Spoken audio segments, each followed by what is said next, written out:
வகுப்பு பொதுத் தேர்வு தொடங்கியது. தமிழகம் முழுவதும் 10ஆம் வகுப்பு பொதுத் தேர்வுகள் தொடங்கியது.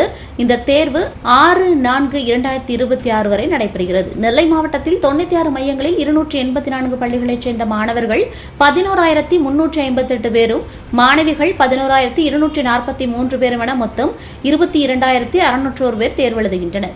இதில் சிறைவாசிகளும் தேர்வு எழுதுகின்றனர்.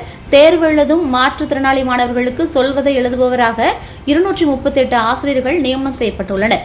மேலும் தேர்வு பணிக்காக 96 முதன்மை கண்காணிப்பாளர்கள், 96 துறை சார்ந்த அலுவலர்கள், 6 கூடுதல் முதன்மை கண்காணிப்பாளர்கள், 6 கூடுதல் துறை அலுவலர்கள், 22 வழித்தட அலுவலர்கள், 1230 அறை கண்காணிப்பாளர்கள் என மொத்தம் 1456 பேர் நியமிக்கப்பட்டுள்ளனர்.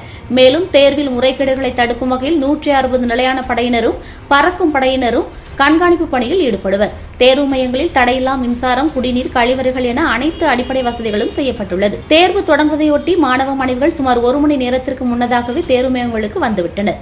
மையத்தில் ஆங்காங்கு குழுக்களாக அமர்ந்து படித்துக் கொண்டிருந்தனர். பெரும்பாலான பள்ளிகளில் சிறப்பு பிரார்த்தனை முடித்து மாணவ மாணவிகள் தேர்வு மையங்களுக்குள் சென்று தேர்வு எழுத தொடங்கினர். 10ஆம் வகுப்பு தேர்வு நடப்பதையொட்டி அனைத்து தேர்வு மையங்களிலும் போலீஸ் பாதுகாப்பு போடப்பட்டுள்ளது.